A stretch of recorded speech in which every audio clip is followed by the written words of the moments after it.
Oye, mejor ahí. Porque parece que era el otro micrófono que estaba. O sea, lo que le decía era, a mí me gusta, prefiero dar recomendaciones generales, que ustedes se enfrenten al material, que se expongan, que encuentren sus dificultades, que lo hablen conmigo, resolvamos, en vez de decirle a esto y esto y esto y esto, porque como yo le dije a ustedes le preguntan a 500 gente sobre esto y 500 opiniones y maneras diferentes van a tener, porque todo el mundo responde de manera diferente, todo el mundo utiliza estrategias diferentes, porque, como decía, el proceso eh, es bastante particular para cada quien. So, hay cosas comunes, pero al fin y al cabo lo suyo es su proceso. So, recuerden siempre, o sea, le hago la aclaración ahora y siempre porque yo les doy guías y ustedes cogen y dejan. No cometan el error de decir, no, él es mi tutor y él es esto y él es aquello. Y si él dice que así, es así. No, no, no. Como le dije, usted coja y deje. Y si algo no le funciona, si tiene algún problema o algo, como siempre, usted agarra y me dice, mira, pasó esto, mira, pasó aquello, mira, no estoy seguro de esto, creo que puedo hacer esto mejor. Y no siempre, también por si acaso, no siempre vamos a estar de acuerdo. A veces usted va a tener una opinión de algo, a veces yo voy a tener otra, y eso está bien. Eso no tiene ningún problema. Eso no es malo. Bien. Para eso, para que no vean mis recomendaciones como un comando o una autoridad. Son simplemente eso. Para recalcar algo, recuerden que siempre, primero, al principio a nosotros no nos interesa mucho manejar el tiempo, porque el tiempo es lo último que uno aprende a controlar. Nosotros ahora nos vamos a concentrar en estrategia general, en conocer la lógica de las preguntas, en acostumbrarnos a identificar qué coger y qué dejar. Esto ya comenzó a grabación. Ese es nuestro goal ahora mismo. Tiempo sí es importante, extremadamente importante. El manejo del tiempo es esencial en el examen, pero nuevamente, eso usted lo tiene al final. Eso es algo que usted busca ya cuando está preparado. Ahora mismo, lo peor que usted puede hacer es querer hacer cada pregunta en 1 minuto 30, 1 minuto 40. No estoy diciendo que es imposible, pero muy probablemente haga un tollo, porque ahora es el proceso de análisis. Eso de hacerlas en X tiempo, eso ya es un proceso de ejecución. Como le dije, ya al final, cuando usted está preparado, cuando usted puede darse ese lujo. Todavía no. Mientras tanto, usted tiene que durar 10 minutos con una pregunta analizándola, hágalo. Aunque hay algunas cosas a considerar. Lo primero es lo siguiente.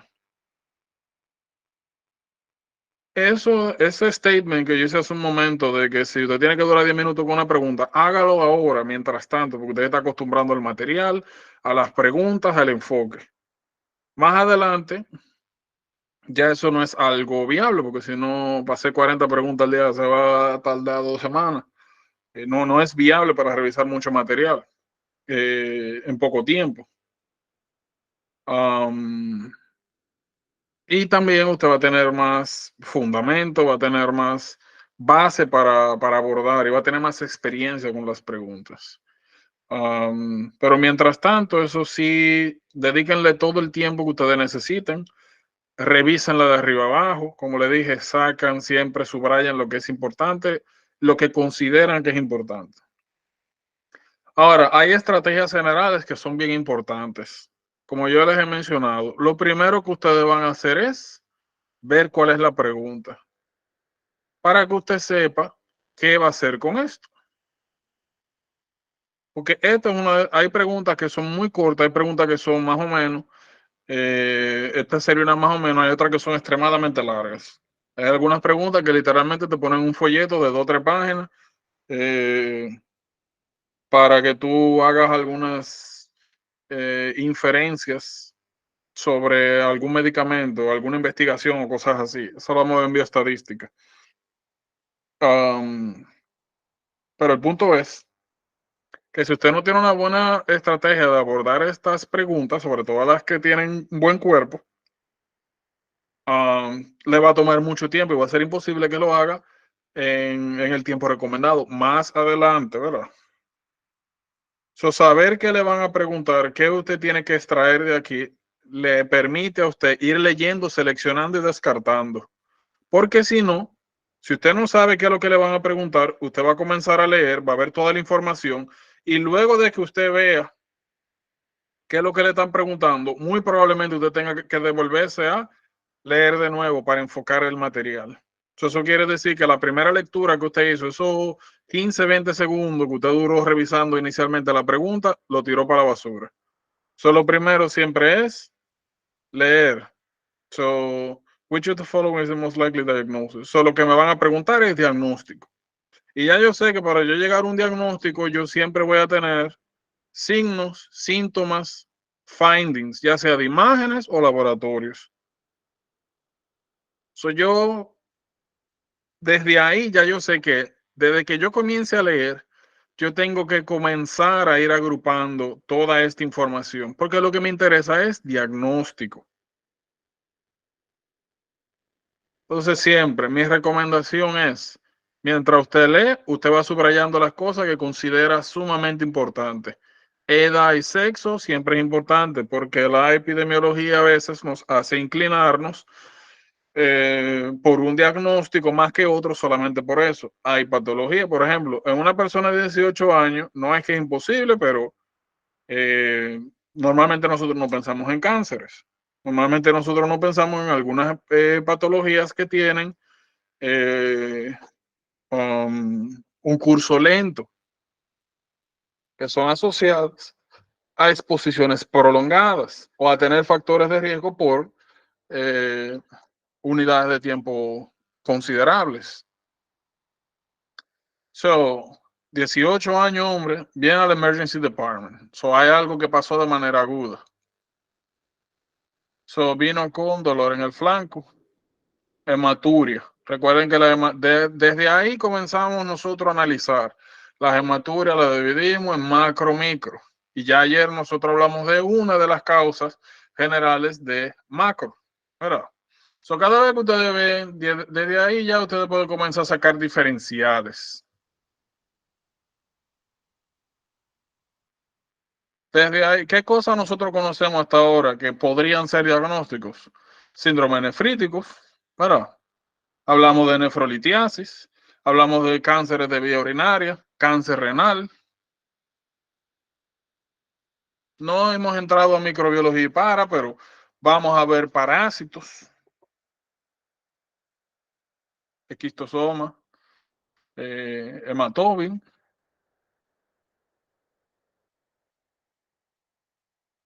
Vamos a ver otro más adelante también, medicamentos, ciclofosfamida, que puede causar hematuria, que le llaman hemorrhagic cystitis. Desde ahí usted comienza a pensar en sus diferenciales. En bioquímica y hemato vamos a ver las porfirias. Y así, hay un regalo de diagnóstico, porque eso es general. Pero desde ahí, como le dije, usted comienza a pensar en sus diferenciales. Dice, que hace 3 días tuvo flu-like symptoms, rinorrea, dolor de garganta, que mejoró con over-the-counter Tylenol. ¿Qué? No siempre nosotros vamos a ver signos y síntomas, también vamos a ver historia. Cada vez que ustedes vean que a ustedes le hablen de algo que pasó recientemente, lo primero que ustedes tienen que determinar es si eso es importante o no. Porque recuerden ayer que cuando nosotros hablábamos de trombosis de la vena renal, a nosotros nos hablaba de un ultrasonido que habían hecho hace 2 meses. Y fácilmente, si uno no lee bien o no interpreta bien, puede confundir y pensar que fue una imagen que hicieron en el momento. Desde ahí nosotros tenemos que comenzar a evaluar dentro de los diferenciales. ¿Hay alguna patología que yo conozca que esté vinculada con algún problema en la garganta, con molestias respiratorias superiores que me causen algún problema renal, la más común es posesión focal glomerulonefritis. Y así hay otras. O sea, aquí nosotros tenemos historia de una exposición de una patología que parece que mejoró sola con tratamiento, no requiere antibióticos. Normalmente cuando tú ves eso, uno piensa en que la enfermedad, la patología es viral, o sea, autolimitada. Tuvo una patología viral recientemente. Luego, no tiene nada de base. A veces eso es importante.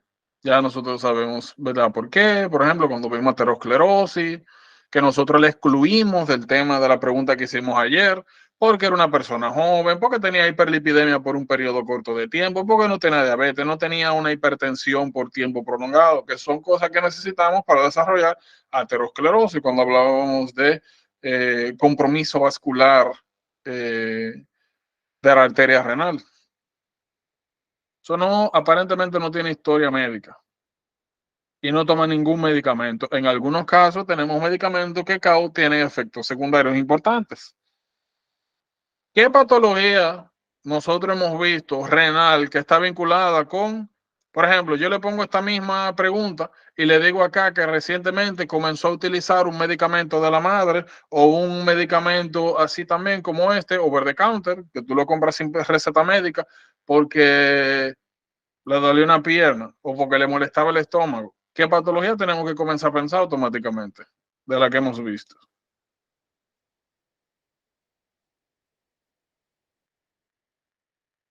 ¿Recuerdan de interstitial nephritis? Regularmente es como podemos decir que es como un proceso alérgico que se desenvuelve, que afecta principalmente a los riñones cuando uno utiliza un medicamento, introduce un medicamento nuevo.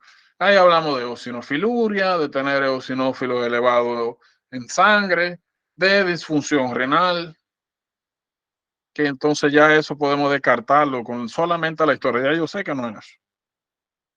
Y Tylenol no es un medicamento que comúnmente causa interstitial nephritis. Es más, NSAIDs, si me hubiesen dicho ibuprofeno, yo digo, ok, podría ser. El Tylenol no está vinculado directamente con eso. Aunque habitualmente cualquier cosa puede. No fuma, no toma alcohol, no drogas ilícitas. Eso es importante, sobre todo fumar. Porque tú me pones esta misma historia y tú me pones una gente de 50, 60 años y que fuma, ya yo tengo que comenzar a pensar en cáncer. Pero como le dije, en la historia aparecen cosas que son relevantes. Y algunas son relevantes porque incluyen un diagnóstico, otras son relevantes porque excluyen un diagnóstico.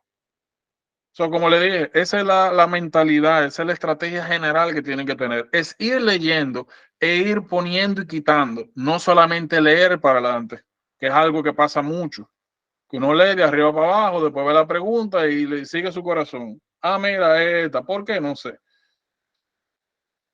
Lo que tienen que ir es desarrollando ese pensamiento crítico, ese pensamiento de excluir, de incluir, de análisis, de poner, quitar. Family history, un remarkable family history bien importante, porque ahora cuando entremos, bueno, ya nosotros hablamos de renal y que ahora, ya nosotros vimos poliquiniquistic, síndrome de poliquist, eso es un problema, yo a veces quiero como decirlo en español y en inglés juntos, pero polycystic kidney disease, que ya nosotros sabemos que se dividen en dos grandes grupos, el autosómico dominante y el recesivo. Si tuviera algún familiar con alguna patología de esa, o sea, con una presentación parecida, yo podría pensar en esas cosas. Ya yo puedo ir tachando esa patología también. Temperatura normal, eso me excluye que posiblemente pueda haber aquí algún proceso infeccioso. La presión está bien, el pulso está bien, respiración está normal. A mí me interesan siempre los vitales porque me van a decir información importante, como hemos visto. Yo veo hipotensión, veo taquicardia, veo taquipnea, pienso en que podría ser alguien que tiene una infección de base y que está metiéndose en sepsis. So, aquí en el examen físico yo tengo mal costovertebral tenderness. So, el área que le duele, o sea, la razón sintomática principal por la que llegó, cuando usted topa en esos áreas, le molesta. The random physical examination is normal. Luego nos ponen a nosotros a laboratorios. So, yo veo que el BUN está normal, yo veo que creatinina está elevado. No tengo glucosa, tengo proteína, tengo cetonas. No tengo leukocyte esterase, eso me dice a mí que probablemente no sea una infección urinaria. Tengo algunos white blood cell cast, tengo hematuria y tengo cast de RBCs. So, aquí la cosa más importante es esto. Esto ya yo lo sabía por la historia, ¿verdad? So, ahora viene el proceso, ¿verdad?, de interpretación. Primero, ¿por qué yo digo que es importante estos dos? Aunque este está técnicamente normal. ¿Por qué es importante yo ponerle atención a ambos? Porque habíamos dicho que, primero, una elevación de creatinina de mayor de 0.3 en un corto periodo de tiempo, 24 a 48 horas, insuficiencia renal aguda, AKI. So, esta persona tiene AKI. Sin que me den, sin el baseline, ya yo sé que tiene que, como le dije. Recuerden que en la pregunta pasada, la persona le dieron el baseline y le dieron el valor del momento.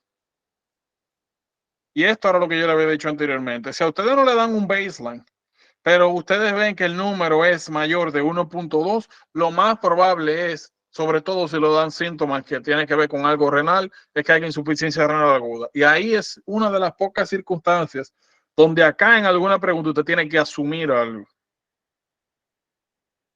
Solo otro, proteinuria. Cada vez que nosotros vemos proteínas en orina, eso significa automáticamente yo tengo disrupción de la membrana basal glomerular, de los podocitos. Yo no sé de dónde exactamente, pero ya yo sé que hay un problema acá. En lo que me divide a mí el penacho de capilares del glomérulo que está separado acá por el espacio de Bowman. So, aquí en este proceso donde yo tengo la membrana basal glomerular, donde tengo los podocitos, donde yo tengo ese filtro que no me permite que pasen proteínas a orina, hay algo acá pasando. Eso es lo que significa esto. Aunque vamos a ver variables normales. Eso no quiere decir que siempre que usted encuentre proteínas en orina es anormal. En personas jóvenes, sobre todo en adolescentes, nosotros vamos a ver un poquito más adelante que tú puedes tener proteinuria transitoria, pero para motivos prácticos, mientras tanto, es anormal. Siempre que veamos eso, tenemos que pensar, aquí está pasando algo. Otros, cetonas. Nosotros no hemos hablado de diabetes, no hemos hablado de ketones, pero en general, cuando nosotros vemos cetonas, hay dos cosas que tenemos que pensar automáticamente. Una, o hay una deficiencia de insulina, o sea, alguien que tiene diabetes, lo más normal es que sea diabetes mellitus tipo 1, y que está en vía de desarrollo para convertirse en una cetoacidosis diabética, un DKA, que ya nosotros sabemos que causa un anion gap, metabolic acidosis. Eso ya nosotros lo sabemos. Ahora, la otra circunstancia en la cual nosotros desarrollamos cetonas, que eso lo vamos a ver en detalle en bioquímica, es cuando tenemos un fasting prolongado. Cuando nosotros tenemos periodos de tiempo prolongados sin ingesta de carbohidratos, sin comer. Y normalmente eso puede ser puede originarse por muchas razones. Una puede ser ¿verdad? Starvation, el que hace la gente en ayuno, lo normal, es religioso, esas cosas, o sea, intencional. Y en otros casos puede ser no intencional. Si tú tenés un monte por ahí, qué sé yo, te quedaste, te acabó la comida, no sé, o tú pasó algún tipo de desastre y tú no tienes acceso a comida. Y está lo otro que tú tienes acceso a comida, pero no puedes comer, o no puedes mantenerlo. Por ejemplo, pancreatitis, hiperemesis grávido, las mujeres embarazadas. Alguien que tenga algún tipo de, qué sé yo, trastorno gastrointestinal, bloqueo, obstrucción, gastroparesis, cualquier razón gastrointestinal. Todo lo que come lo vomita, eso no lo retiene. Entonces esas personas entran a un estado de ayuno prolongado por falta de ingesta. Y ya nosotros vamos a ver en bioquímica que hay algo que pasa ahí con el tejido adiposo, con el hígado, con las hormonas contrarreguladoras, catecolaminas, cortisol, y surgen algunos cambios metabólicos que promueven la producción de cetonas y la utilización de tejidos, que los tejidos utilizan cetonas. Eso lo vamos a ver nuevamente en bioquímica. Cada vez que usted ve acetona, ya sea en orina, es donde inicialmente primero aparecen, y luego aparecen en mayores cantidades en sangre. Pero en general, cuando usted ve eso, es alguien que no ha estado consumiendo, no ha tenido una ingesta importante de carbohidratos por un periodo considerable de tiempo, regularmente 10, 12 horas. Eso no es algo de un momento a otro. Aquí probablemente yo tenga algún problema glomerular. Aquí probablemente por el dolor, quizás esa persona tiene tiempo, tiene un par de horas, un buen par de horas que no come. Tengo hematuria, ya nosotros sabemos que tenemos que pensar en procesos glomerulares o de vías urinarias. ¿Cómo yo distingo? Con los CAST. Habíamos dicho que cuando nosotros encontramos que los eritrocitos no solamente acá se están filtrando en el glomérulo proteínas, así que no también RBCs, y que eso lo diferenciábamos porque si aparecían RBCs crenados o CAST en orina, eso significaba que esos eritrocitos pasaron por el sistema tubular y se deshidrataron de manera exagerada. Si nosotros encontramos sangre sin CAS de glóbulos rojos, eso significa que la hematuria sale de otro lado, desde uréteres, de la vejiga, de cualquier otro lado del urinario, pero no de acá, del parénquima renal. Y en general nosotros sabemos que cuando encontramos CAST en orina tenemos que pensar en glomerulonefritis. Las glomerulonefritis me pueden dar esto, me pueden dar insuficiencia renal, me pueden dar proteinuria. Aparentemente el picture que yo veo aquí general es y tiene mild hypertension y tiene dolor en los flancos renales. Parece que una glomerulonefritis aguda. Lo último que yo veo acá es que me dice que los niveles del complemento, o sea, C13-4, están normales y que hicieron una imagen abdominal y que estaba normal. Primero, yo sé que tengo algún proceso glomerulonefrítico. Yo puedo pensar en post-streptococcal glomerulonefritis, IgA nephropathy, Crescenteric. Yo puedo comenzar a agruparlos todos. Como cosas de hematuria, yo tengo aparte de glomerulonefritis, tengo nefrolitiasis, pero me dicen que la imagen está normal. Es poco probable que tenga eh, nefrolitiasis. Y tiene AKI, que ya nosotros dijimos que a menos que la nefrolitiasis sea bilateral y esté causando hidronefrosis, obstrucción de las vías urinarias, muy probablemente no causa esto. Y lo otro que habíamos, lo que yo le había dicho acá, que esto era importante ver los dos, era porque habíamos dicho que las insuficiencias renales nosotros las dividíamos en prerrenales, renales y posrenales. Le habíamos dicho que generalmente prerrenal estaba dado por una disminución del volumen efectivo de la perfusión renal o por deshidratación, aunque una lleva a la otra, ¿verdad? Pero ustedes entienden. Y que el patrón que habíamos visto era que había generalmente una relación de 1 a 2, bueno, 1:20, de que por cada número de creatinina que subía, los productos nitrogenados en sangre tendrían que subir en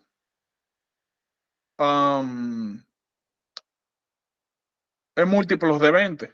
O sea, para yo decir que esto es una insuficiencia prerrenal, yo debería esperar acá un BUN, qué sé yo, de cuánto, 45, 60, no es 20. Eso me indica que muy probablemente el problema esté acá, o incluso postrenal, pero definitivamente no prerrenal. Si aquí hubiese alguna opción que me diga nefrolitiasis, ya yo sé que por esto no es. Si aquí hubiese alguna patología prerrenal, renal arteriostenosis, deshidratación, yo puedo excluir automáticamente por la relación entre estos dos señores.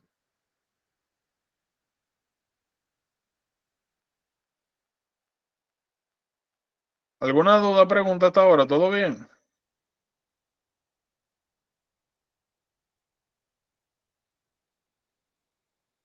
Como siempre, ya nosotros tenemos la información. Sabemos una persona joven que recientemente tuvo una enfermedad respiratoria, tiene dolor en los flancos renales, las imágenes están normales, el complemento está normal.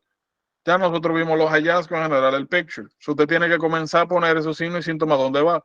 Y ojo, me parece que no lo mencioné, pero que te mencionen que los niveles de complemento están normales es importante, porque ya nosotros ahí podemos quitar patologías inflamatorias que tienen un componente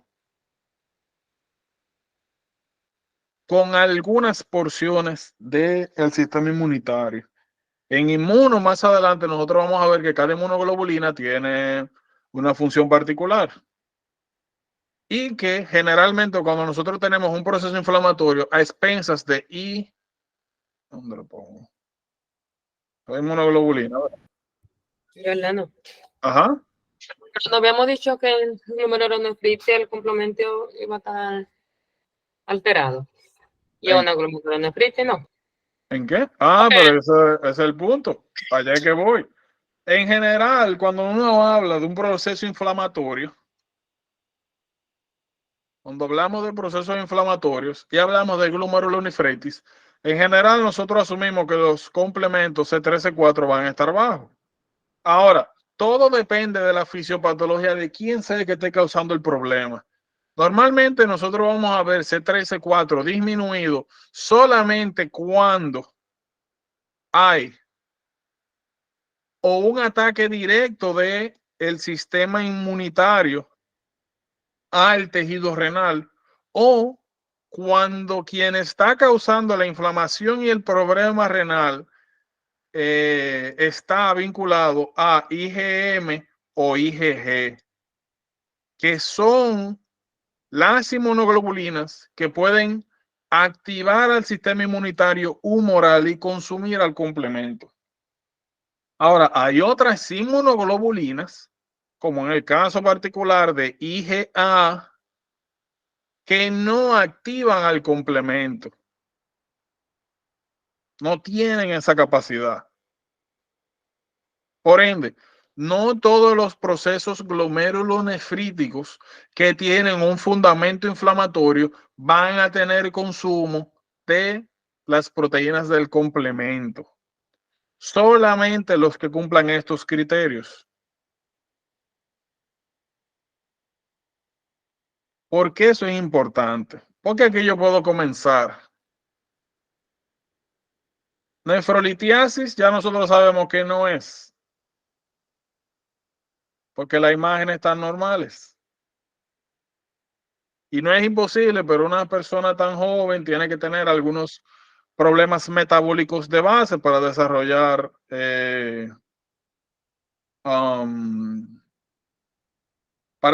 litos renales a tan pronta edad.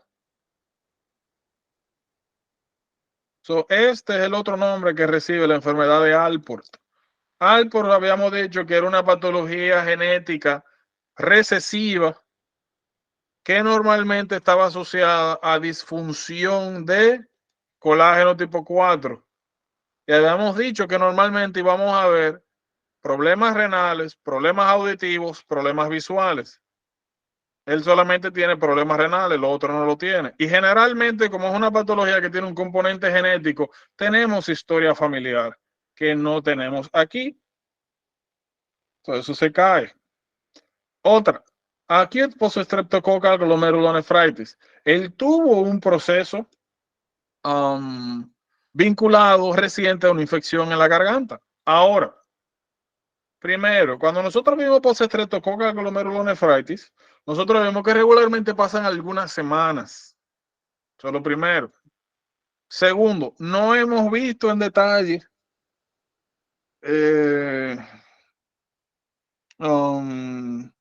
micro, pero en micro, más adelante vamos a ver que uno de los grandes problemas que nosotros tenemos a alguien que tiene faringitis es determinar si es viral o bacteriana. Y hay una manera muy fácil.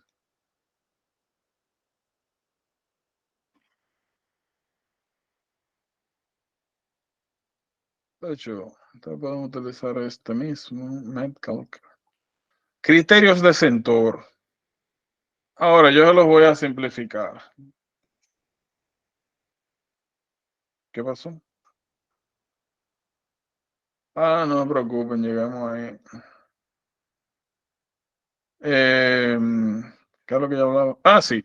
Cuando tú tienes faringitis, el problema más grande es diferenciar entre si es viral o bacteriana, porque tú tienes que decidir entre si dar tratamiento o si no dar, o sea, qué tipo de tratamiento tú vas a dar, si antibióticos o si vas a dar soporte y mantener a la gente viva. Darle líquido, ¿verdad? Antiinflamatorio, bla, bla, bla. Hasta que se le pase, si es viral. Y no solo eso, también referente al manejo. En algunos casos tú vas a hacer algunas pruebas como strep antigen test. En otro caso tú vas a hacer un throat culture. Y eso es especialmente importante porque si en algunas circunstancias nosotros damos antibióticos, podemos empeorar el caso. Desde el grupo pasado, ¿alguien se acuerda de eso? Imagínate este mismo paciente que cuando tenía esos síntomas fue a la emergencia y le dieron un antibiótico. ¿Qué le hubiese pasado en los próximos días si hubiese sido una causa particular?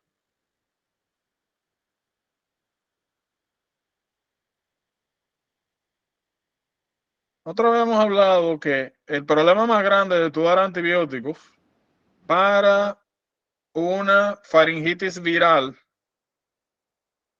es que si tú diagnosticaste mal y era una enfermedad viral, una mononucleosis infecciosa, sobre todo por EBV, Epstein-Barr virus, y tú le das amoxicilina en los próximos días, aparece un rash característico en la piel.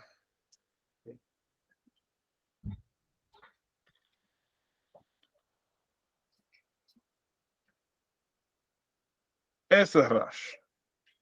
Mírenlo. Amoxicillin induced rash secondary to EBV, mononucleosis. Eso lo vamos a ver en detalle ya cuando hablemos de nuestros señores y faringitis. En fin. El punto es que hay una manera sencilla de tú saber. En general, hay una regla general para tú determinar si una patología es viral o bacteriana. Y es simple. Las bacterias generalmente cuando causan infección, cuando causan problemas, yo creo que hay un... Y Jordano, ¿por qué causa ese rash? ¿Cómo? ¿Que por qué se causa ese rash? O sea, yo no me acordaba de eso. Déjame yo escribir. Sabrá Dios. Tú puedes encontrar como explicaciones generales, pero que hay que cross-reactividad con algunas moléculas de la amoxicilina y una de las proteínas, anticuerpos que se producen como parte del proceso normal, pero nuevamente eso es historia, eso no hay certeza. Okay, cosa que son. Sí, eso No, yo es la entiendo. vida. en ese caso. Así es. Mala suerte. Y no es que le pasa a todo el mundo, tampoco. Pero en fin, lo que le decía era que regularmente cuando tú tienes una patología bacteriana, por ejemplo, tú tienes un pie, imagínense que es un pie, y tú tienes una infección, ¿verdad? Normalmente las infecciones bacterianas son locales. Tú tienes inflamación, dolor, pus, bla, bla, bla. Regularmente el problema es ahí. En algunos casos, tú puedes entrar sepsis, pueden haber síntomas sistémicos, pero generalmente el problema es local. Y si tú tienes ganglios inflamados, son locales, donde drena, donde sea que drene ese tejido. Ahora, en las enfermedades virales pasa algo un poquito diferente y es que voy a usar la misma mononucleosis como ejemplo, y es que tú tienes afectaciones multisistémicas. En mononucleosis tú tienes, que es una enfermedad, ¿verdad?, viral, que puede ser por CMV o IBV, citomegalovirus o Epstein-Barr virus.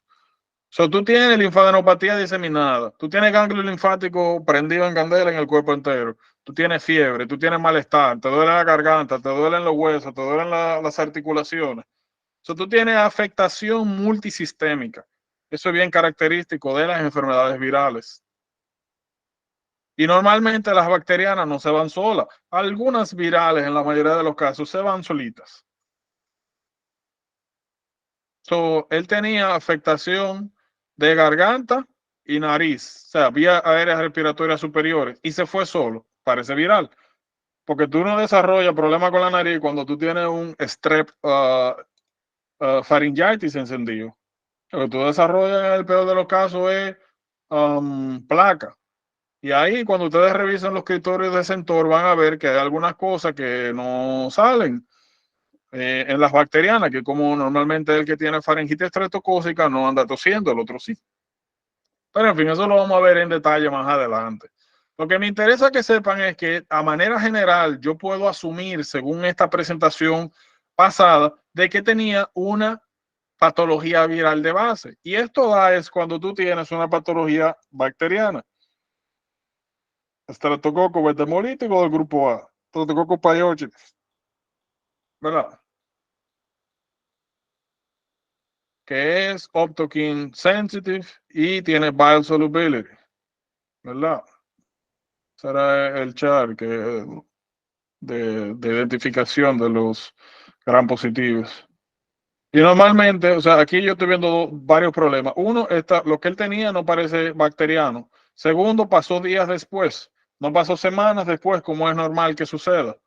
So, y otra cosa es que esto es mediado por, eso lo vamos a ver en hipersensibilidades. Es un proceso secundario inmunocomplejos. Por ende, nosotros deberíamos esperar los complementos disminuidos. Eso definitivamente no es esto.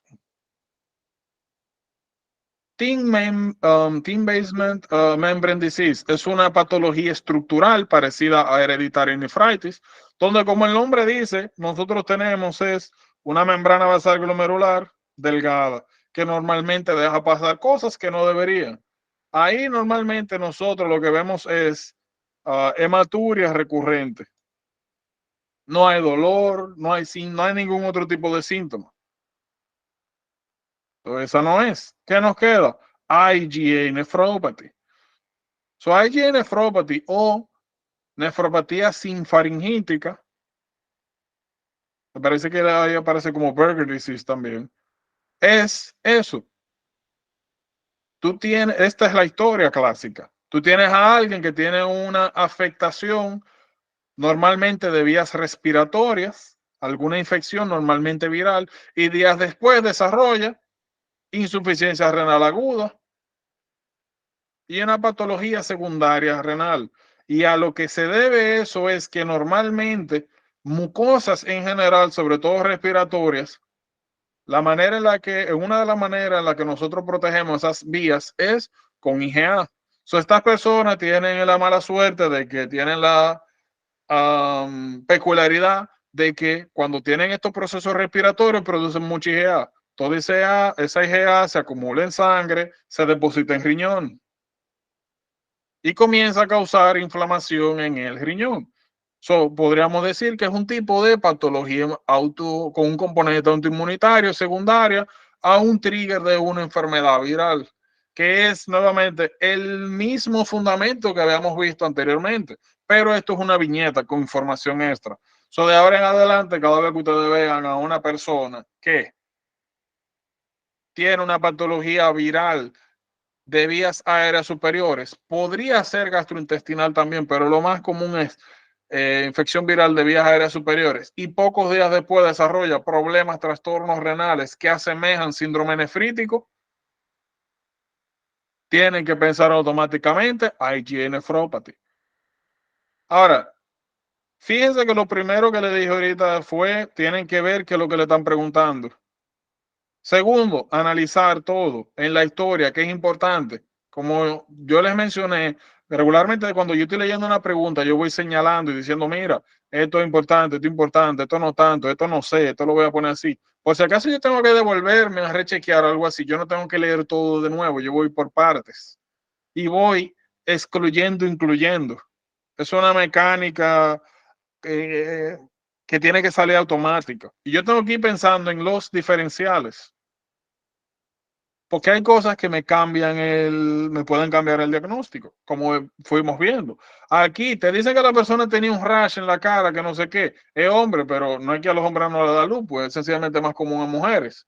Y es de edad un poquito más avanzada, pero no es que no hay presentaciones atípicas. Para mí me ponen eso mismo, me ponen complemento para abajo y me dicen que tiene un rash en la cara, tipo malar, como el que sale en lupus, que tiene serositio, que llegó con pericarditis también.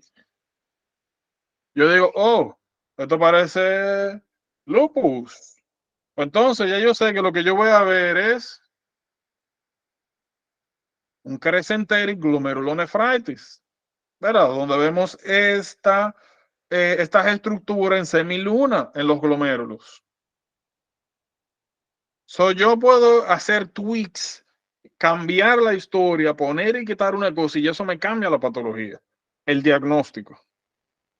Como le dije, vamos a suponer que no fue Tylenol, que fue ibuprofeno que tomó y tiene ahora insuficiencia renal.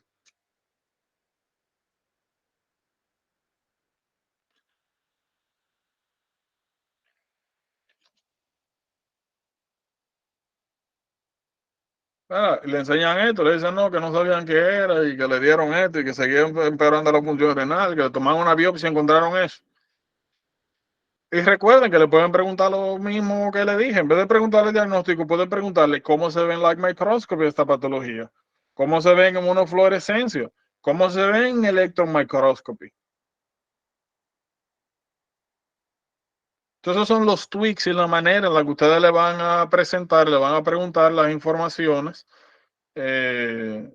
cómo están plasmadas en el libro. Y como le dije, esto es una guía, ustedes de aquí para allá, son como a ustedes les parezca, como sea mejor, pero los fundamentos son ver qué le están preguntando, analizar la información, no solamente leer para adelante y ya como uno loco, que pasa mucho eso, y yo lo hacía, yo soy culpable de eso también, o de no tener una idea de lo que está pasando aquí, venía acá y seleccionar una y está segura de que esa es la respuesta, pero tú me preguntas que por qué eso y te digo por qué sabes, y ya no hay como un racionamiento de base. Y lo otro es, como hicimos al final, acostúmbrense a no busquen la respuesta, vayan una por una y descarten o pongan, no seleccionen de que miren esta y ya, vayan descartando parte por parte. Miren, yo le dije, a mí en general, cuando yo les haga preguntas, en vez de ustedes darme la respuesta, lo que me tienen que decir es, la A no es por esto y esto y esto, la B no es por esto y esto y esto, la C no es por esto y esto y esto. Hay más beneficio en saber cuáles no son las respuestas que en saber cuál es la respuesta. Y yo sé que eso va como totalmente al revés de lo que uno está acostumbrado, pero es la manera más segura de responder preguntas. Cuando tú sabes por qué una no es. Eso es esencial, porque yo le dije, no siempre ustedes se van a saber la respuesta, pero en la gran mayoría de los casos van a poder descartar lo que muy probablemente no es. Y así o encuentran la respuesta o se quedan con dos posibles respuestas. Y ahí usted va a estar 50 y 50, en el peor de los casos. Preguntas de acá, dudas, algo fuera de sitio, algo que no se entendió.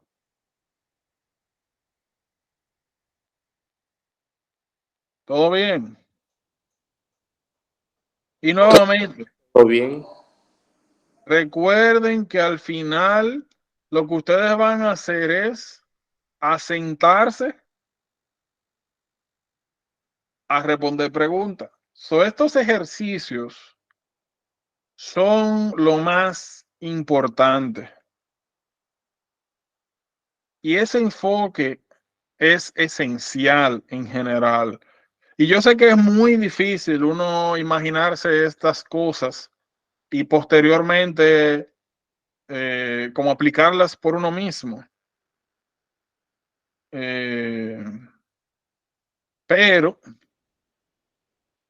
es el mismo enfoque que ustedes deberían idealmente tener cuando van leyendo el material. Por ejemplo, aquí yo estoy viendo, esto lo habíamos mencionado anteriormente, está al principio de endocrino, donde nosotros tenemos, a lo que me refiero es esto. Ya nosotros sabemos que las glándulas suprarrenales, perdón, las glándulas adrenales tienen zonas que tienen características etológicas diferentes, que tienen nombres diferentes y que sintetizan cosas diferentes y que tienen regulaciones distintas. Si ahora nosotros estamos hablando de la primera hormona adrenal, cortisol, y yo estoy viendo que aquí me dice que se produce en la zona fasciculata, lo que yo tengo que automáticamente imaginarme y pensar es lo siguiente: de que perfectamente, como todas las hormonas que hemos visto, a excepción de calcitonina, todas van a tener problemas de para arriba y para abajo, hiper o hipo. Esto. Nosotros estamos hablando ahora, ¿verdad?, de cortisol. Y ya yo sé que se produce acá en zona fasciculata. Si a ustedes le ponen una imagen y acá la corteza se la dividen en tres, imagínense que está en tres, está dividida en tres, y le ponen A, B y C, y le ponen a alguien con síndrome de Cushing, o sea, con hipercortisolemia, y le preguntan en cuál de las siguientes capas se secreta, se produce la hormona que está causando este cuadro patológico. A usted le pueden poner la imagen o le pueden poner los nombres de las capas. Eso ya es algo que tienen que esperarse, sentado. Es algo sugestivo a pregunta. Ese es el enfoque general que tienen que tener con esto. Por eso que es información importante y por eso que está ahí. Lo otro, miren lo que tenemos acá: corticosteroid binding globulin. Aquí nosotros tenemos aplicamos el mismo concepto. Ya nosotros sabemos que es importante, porque esta es otra hormona que en sangre se transporta a través de proteínas. Por ende, yo voy a tener mis dos fracciones, la libre y la unida. La libre siendo la fracción funcional. Como siempre, nosotros tenemos una hormona que regula 500 más una función. ¿Qué a mí me interesa recalcar? ¿Cómo yo resumiría esto? Primero, ya nosotros tenemos una base que es insulina. Habíamos dicho que insulina es la hormona de la abundancia, que normalmente lo que promueve es la utilización de glucosa, que promueve la captación de, utilización de glucosa tanto para producir energía como para almacenarla en forma de glucógeno, que promueve la captación de aminoácidos para formar proteínas, que promueve la captación de ácidos grasos para producir triglicéridos en el tejido graso. O sea, consume glucosa y guarda cosas. Eso es lo que hace insulina. Cortisol hace todo lo contrario. Promueve que no se utilice glucosa de manera efectiva. Es diabetógena. porque promueve la manutención de la glicemia. No permite que se dé, bueno, una de las maneras en las cuales mantiene la glicemia elevada, porque insulina baja glicemia, cortisol y las otras hormonas contrarreguladoras mantienen la glicemia elevada. Eso lo hace disminuyendo la utilización de glucosa y promoviendo la formación de glucosa a través de otras sustancias que no son carbohidratos, que lo vamos a ver en bioquímica. En pocas palabras, promueve la ruptura de tejido graso y la ruptura de proteínas para producir glucosa y otros elementos energéticos. Esto va al contrario de este señor. Todo lo contrario, eso hace cortisol. Entonces eso es algo que ya tenemos claro. Ahora, hay otro efecto que nos interesa. Anteriormente nosotros hablamos de los efectos permisivos, donde tú tienes una hormona que en presencia de una segunda tiene un efecto aumentado. Los esteroides son bien importantes porque aumentan, vamos a ponerlo acá, tenemos sangre, aquí tenemos receptores. Estos receptores son receptores de catecolaminas. Y ya nosotros sabemos, por todo lo que hemos visto hasta ahora, que una hormona para ejercer su efecto necesita su receptor. Si tú no tienes receptores para esa hormona, tú puedes tener todas las catecolaminas del mundo y la presión no va a subir porque las catecolaminas causan vasoconstricción, o sea, aumentan la presión arterial. Entonces, tú puedes tener toda la catecolamina del mundo y tú no tienes receptores, no pueden ejercer su función. ¿Qué hacen el cortisol? El cortisol lo que hace es que aumenta la cantidad de receptores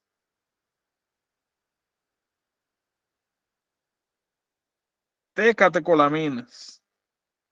Por ende, yo puedo mejorar, puedo potenciar el efecto de las catecolaminas. Y hay otro concepto más importante. Si yo no tengo cortisol, no están estos receptores.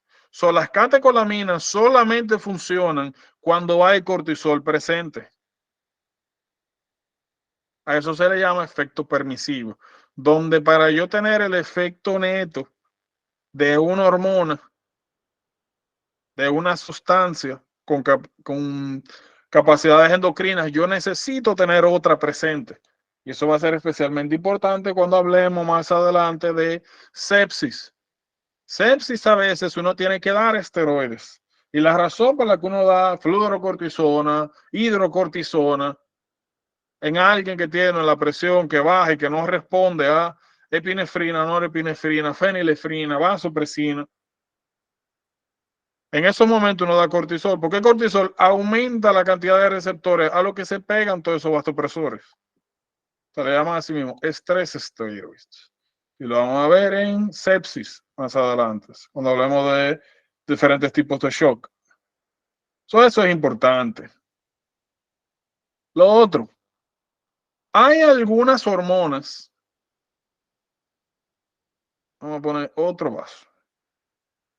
Ya nosotros sabemos que normalmente tú tienes un receptor aquí y otro receptor acá. Y cada receptor es extremadamente específico a una sustancia, a su ligando.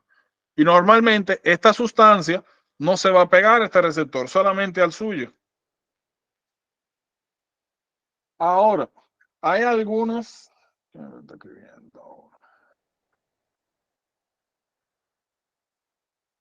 Pues sí.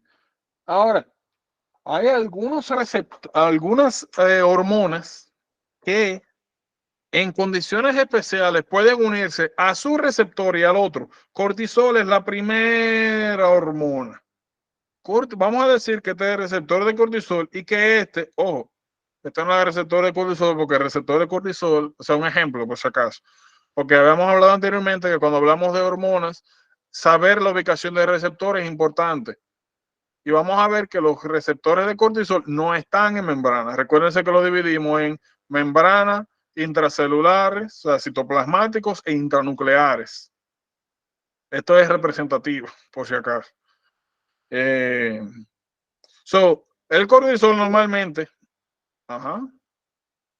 exacto, tiene como tiroides, como las hormonas tiroideas, tiene receptores intranucleares. Eso que ustedes lo están viendo aquí, eso es meramente representativo esquemático, por si acaso, para que nos entendamos un poquito mejor. Imagínense que aquí ustedes tienen un receptor que es de cortisol y este receptor que es de aldosterona. Normalmente el cortisol se une a su receptor. Ahora, si usted tiene mucho cortisol, o sea, en altas concentraciones, ahí esa sustancia adquiere la capacidad de unirse a los receptores de aldosterona. Y ya nosotros sabemos que aldosterona aumenta la reabsorción de sodio y por ende la conservación de agua. Y si usted mete sodio y agua a una arteria, usted va a aumentar la cantidad de volumen y por ende la presión arterial. Esa es la razón por la cual personas que tienen hipercortisolismo desarrollan hipertensión, porque el cortisol en altas concentraciones puede unirse a los receptores de aldosterona.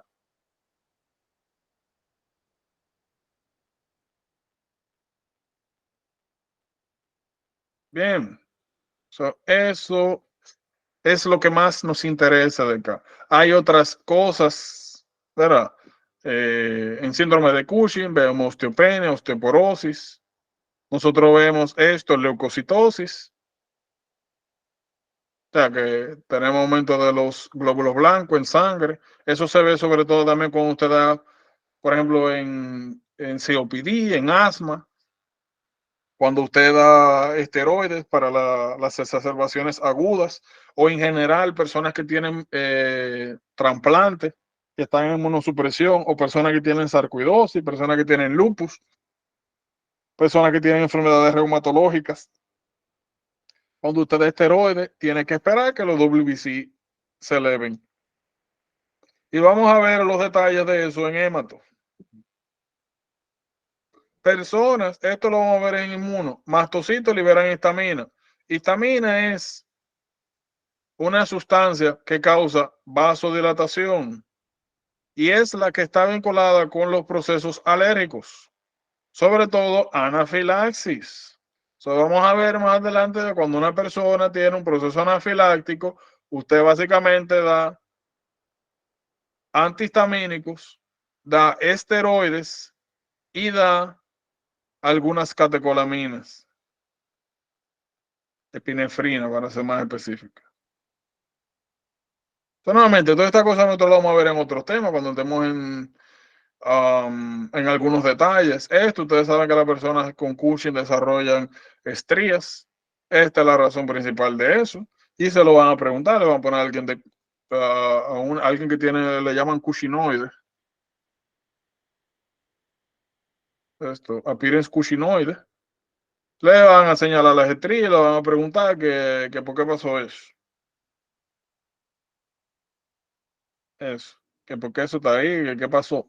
No, que eso, los esteroides en general, el cortisol disminuye la función fibroblástica, menos producción de fibras colágeno, aumento del tejido.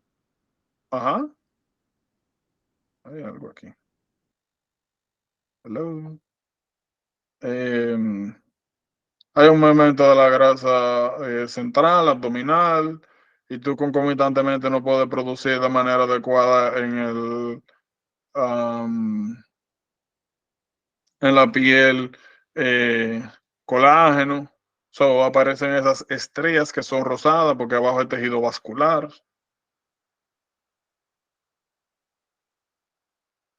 Pero nuevamente, esa cosa nosotros la vamos viendo de camino para que tengan una idea introductoria en general. Básicamente eso es lo que más nos interesa a nosotros de acá. Ahora, fíjense. Eso que está ahí, no se preocupen, que eso lo vamos a hablar cuando hablemos de esas patologías y cómo el sistema inmunológico controla. para entender, ¿verdad? Porque cuando uno va a dar no solamente esteroides, sino cualquier terapia inmunosupresora, uno hace algunas pruebas antes de. So, miren, como ya ustedes saben, acá todos los ejes tienen su sistema de regulación. Como siempre, las cosas que nos interesan es saber cómo funciona ese eje de manera normal, cómo se regula, para que cuando nosotros tengamos alteraciones podamos diferenciar una de otra. Porque como vamos a ver, Cushing en general lo que nos dice a nosotros es hipercortisolismo. Ahora nosotros tenemos varias razones varias causas de hipercortisolismo. So, miren, antes de eso, ¿qué nosotros estamos viendo? Hipotálamo, nosotros sabemos que libera, o que secreta, mejor dicho, todos los factores liberadores.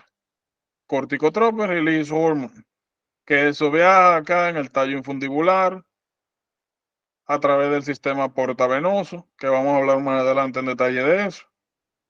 No os preocupéis. Vienen acá a las células productoras de ACTH. Su CRH promueve la pituitaria anterior la secreción de ACTH. No se preocupen, esto lo hablamos ahora. So, ACTH sale de la sangre y viene acá, zona fasciculata, promueve la secreción de cortisol.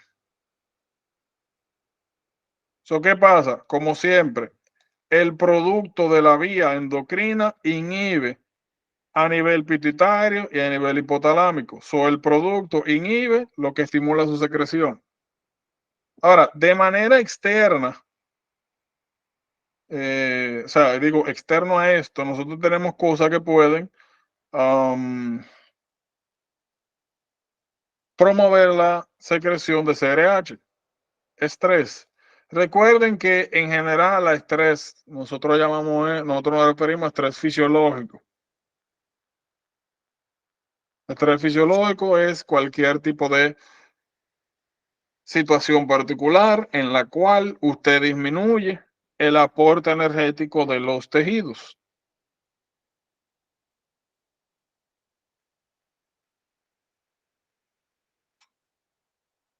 Ritmo circadiano. En neuro, un poquito más adelante, vamos a hablar del ritmo circadiano, que técnicamente es el ciclo de vigilia, lo que nos permite a nosotros diferenciar, orientarnos si es día, noche. Es lo que determina, lo que hace que nosotros nos dé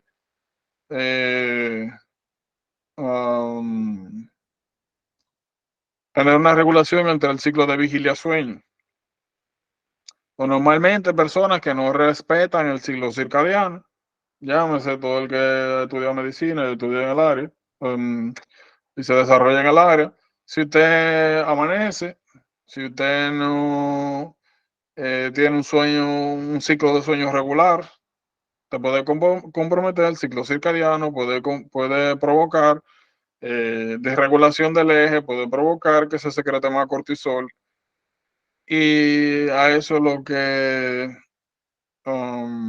a eso es lo que se refieren cuando hablan de que uno estar en situaciones de estrés prolongado tiene efectos negativos, sobre todo el sistema cardiovascular, porque cortisol, habíamos hablado anteriormente, que promovía la movilización de grasa, promovía también la resistencia a insulina, que son, ¿verdad?, los cócteles perfectos para enfermedad cardiovascular, desarrollo de diabetes. Y eso va a ser especialmente importante cuando hablemos un poquito más adelante de abuso infantil. Una de las no son pruebas estandarizadas, pero una de las cosas que ustedes pueden perfectamente encontrar son, sin tener diabetes ni nada de eso, estados hiperglicémicos. En un muchacho que está en algo que le llaman failure to thrive, que es básicamente como un niño que no se desarrolla de manera adecuada. O también vamos a ver más adelante que está vinculado a eso también, nocturia, niños que se orinan en la cama. Hay primaria, secundaria, regularmente hay edades donde eso debe de parar y cuando continúa fuera de esas edades pensamos en algunas cosas, en una de ellas son circunstancias estresoras, y muchas veces una de las primeras cosas que se hacen es chequear glicemia. Y glicemia te puede decir si hay algo pasando de base, ya sea algo metabólico, vinculado, o sea, diabetes, o vinculado a eso, a procesos estresores. Hay un pequeño concepto del que no hemos hablado de manera directa, y es lo siguiente. Eso lo vamos a ver más en patológica, pero para que tengan una idea. Cushing en general es hipercortisolismo. Hipercortisolismo, teniendo en cuenta, ¿verdad?, el eje, nosotros podemos solamente aquí sacar tres causas. Tú puedes tener una causa central. O sea, tú puedes tener que en el hipotálamo se produzca mucha CRH.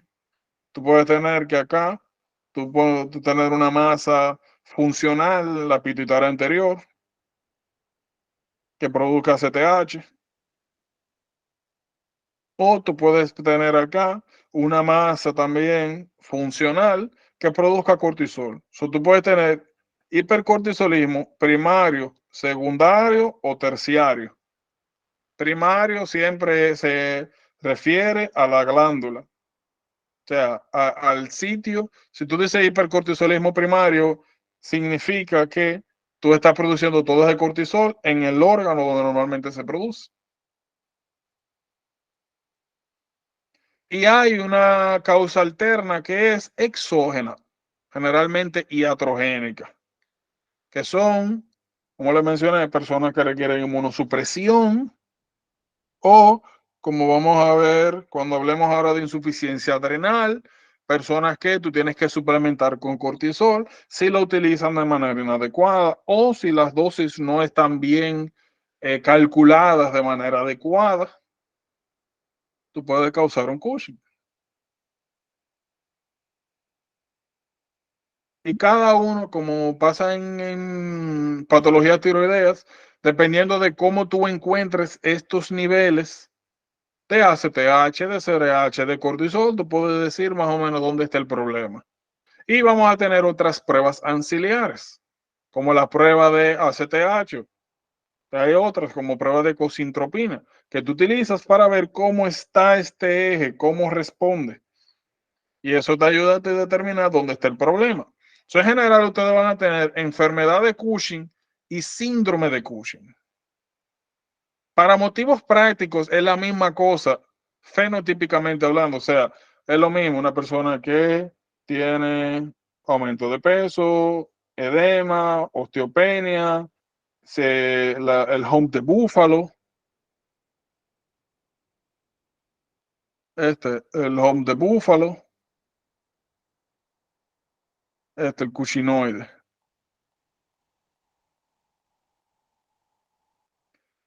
La enfermedad y síndrome de Cushing se va a ver totalmente igual. Fenotípicamente van a ver lo mismo, el mismo picture. La diferencia principal va a ser en qué lo está causando. Enfermedad de Cushing regularmente bueno, nosotros la dividimos en central o periférica. Síndrome de Cushing, lo que sea que se vea como Cushing, sea o no sea.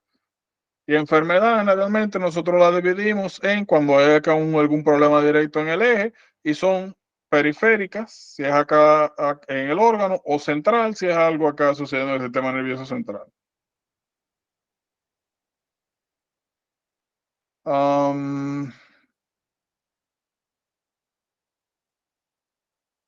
Mientras tanto, eso es lo que nos interesa a nosotros.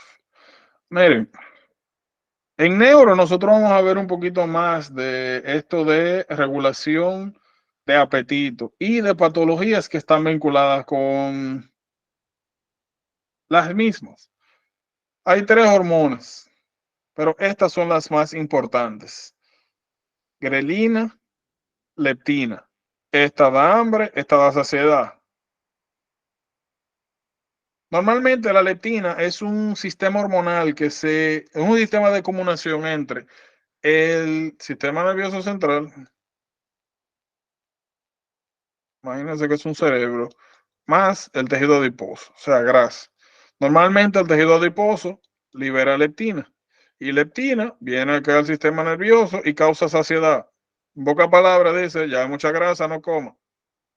So, normalmente eso es lo que le llaman hormona de obesidad, porque hay algunos tejidos nerviosos que no responden de manera adecuada a eso y no existe esa regulación.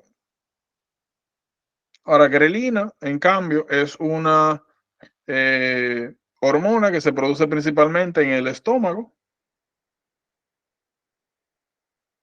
y lo que hace es pues lo contrario, estimula hambre.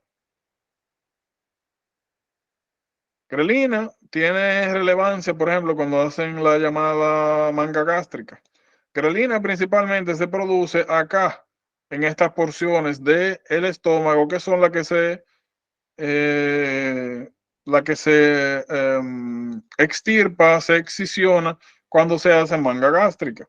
Por ende, no es solamente que usted tiene el estómago más pequeño y se coma más de la cuenta, lo va a vomitar, sino que se disminuye la producción de grelina y le da menos hambre en general.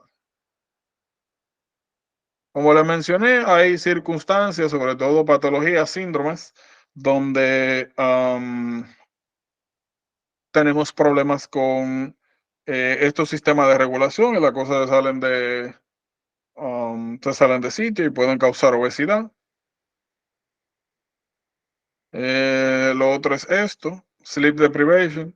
Personas que regularmente tienen trabajos nocturnos, personas que normalmente tienen un horario muy irregular. Eso es un factor de riesgo para aumento de peso, obesidad, porque naturalmente, mientras más tiempo usted está, bueno, y a la mayoría de la gente se queda mucho tiempo despierto de noche, tiende a darle la, la famosa hambre a la madrugada. Por la razón principal es esa, son estímulos diferentes de secreción para esta hormona. Y eso va a ser importante también porque, como le dije, más adelante vamos a hablar de strokes, vamos a hablar de daño de tejido neural. Y si tú dañas estos centros reguladores, todo tú puedes tener diferentes problemas. Por ejemplo, si tú tienes un stroke que te daña el centro de donde tú tienes los receptores de grelina, por lo que tú obtienes de ahí es anorexia, porque es anorexia central, no nerviosa, sino central, porque tú estás destruyendo el centro del hambre. Y sin eso, no te da hambre. Bueno, eso lo vamos a ver como le dije en detalle en negro. Dímelo, Betsy. Entonces, si uno pregunta en caso, un paciente que haya sido de manga gástrica, ¿cómo yo diferencio, por ejemplo, que como donde se produce la grelina, ¿verdad? No lo va, ¿cómo yo no diferencio, por así decirte, la hormona de la saciedad, porque el estómago va a estar más pequeño, ok, pero entonces, ¿cómo? No sé si me doy a entender. No. Ok, un paciente de manga gástrica se siente satisfecho normalmente. Ajá. Entonces, ¿cómo yo sé que no es la hormona, la leptina que está, ¿cómo lo diferencio? Lo que pasa es que leptina sale de grasa y grelina sale del estómago. So, cuando tú le quitas la porción, sobre todo fondo y cuerpo, la parte externa de la curvatura mayor, tú lo que quitas es principalmente áreas donde se secreta grelina, que da hambre. So, lo que eso significa es que tú vas a tener una persona que tiene menos área para retener comida luego de comer y que va a desarrollar, que va a tener menos hambre de base. Lo de la leptina ya es una comunicación entre tejido adiposo. De hecho, tú quieres, ponemos así. O tú tienes estómago, o tú tienes estómago ¿verdad? Y tú tienes, vamos a poner que esto representa tejido adiposo. Aquí tú tienes, yo no sé por qué lo ponen rosado, pero no se ve así más o menos, pero le llaman materia gris, ¿verdad? Este es el tejido nervioso, ¿verdad? So, la comunicación normal es grelina, da apetito, ¿verdad? Estimula el apetito. Y leptina lo que da es saciedad. So, una persona que tiene obesidad ya de base tiene problema con este sistema, porque para tu desarrollo de obesidad tú tienes que comer más, tienes que, o sea, para tú mantenerte en este peso, lo que tú seas obeso significa que tú consumes más kilocalorías que tu metabolismo basal, ¿verdad? Y que tú no tienes actividad suficiente para quemar eso. Para tú alcanzar este estado, eso significa que de base ya tú tienes problemas con esto, con la saciedad. Eso significa que tú comes más de lo que deberías. Para motivos prácticos, esto podemos decir que en personas obesas no funciona de manera adecuada. La leptina sale de utilidad, sale de uso, teniendo esto en cuenta. Ahora, esta es la saciedad, ¿verdad? Hormonal.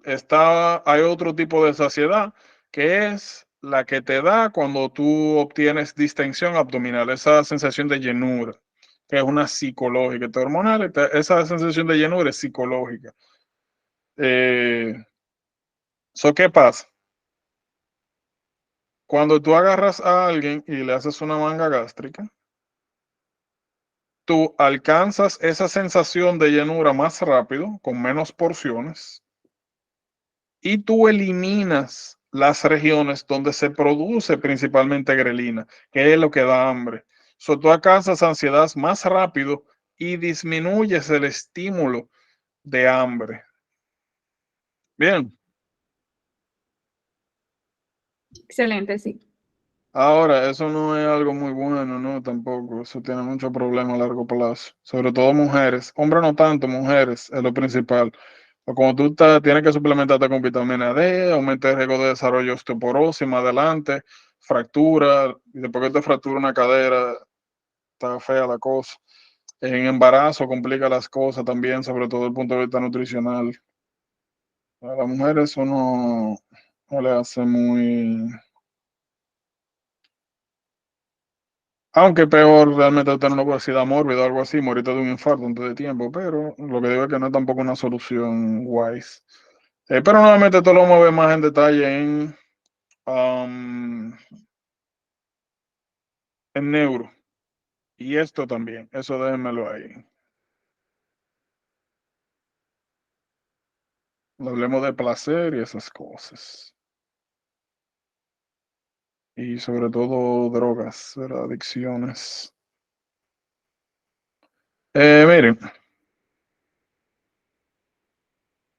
esto ahora mismo no tiene mucha utilidad para ustedes. Lo que me interesa que ustedes conozcan acá es que nosotros matamos el gallo rápido y decimos, hormona se pega aquí y causa esto. Ahora, como ya nosotros sabemos, hay procesos en que, bueno, me parece que alguien me hizo una pregunta un día, no me acuerdo quién fue, pero creo que fue sobre la hormona del crecimiento, que cómo era que causaba como la oposición de la hormona, parece que fue de Anthony, que cómo era que causaba la oposición a las hormonas, cómo era que causaba el efecto opuesto a la insulina. Pero en fin, normalmente nosotros matamos el gato rápido y ponemos acá hormona, receptor y efecto. Pero ya en ese entonces nosotros aprendimos que acá hay una serie de eventos que tienen cierto nivel de complejidad. Cada receptor manda su mensaje, ya sea de estimular o de inhibir a través de diferentes mecanismos. Cada una de estas hormonas tiene sus particularidades y eso es lo que ustedes ven agrupados acá. Todos estos receptores que están, todos estos hormonas que están aquí mandan su mensaje intracelular a través del CAMP cíclico, este es GMP cíclico, este es adenosina trifosfato, etcétera, etcétera. No se preocupen que vamos a tener nuestro tiempo para particularmente eso. Pero lo que me interesa es que sepan eso, que en el medio pasan cosas y que hay diferentes tipos de receptores en cómo actúan.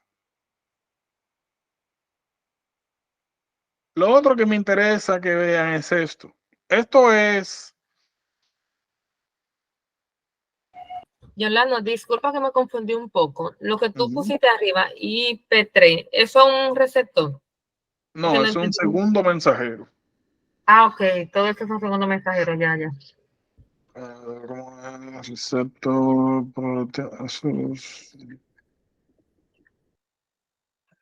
en pocas palabras, son estos señores.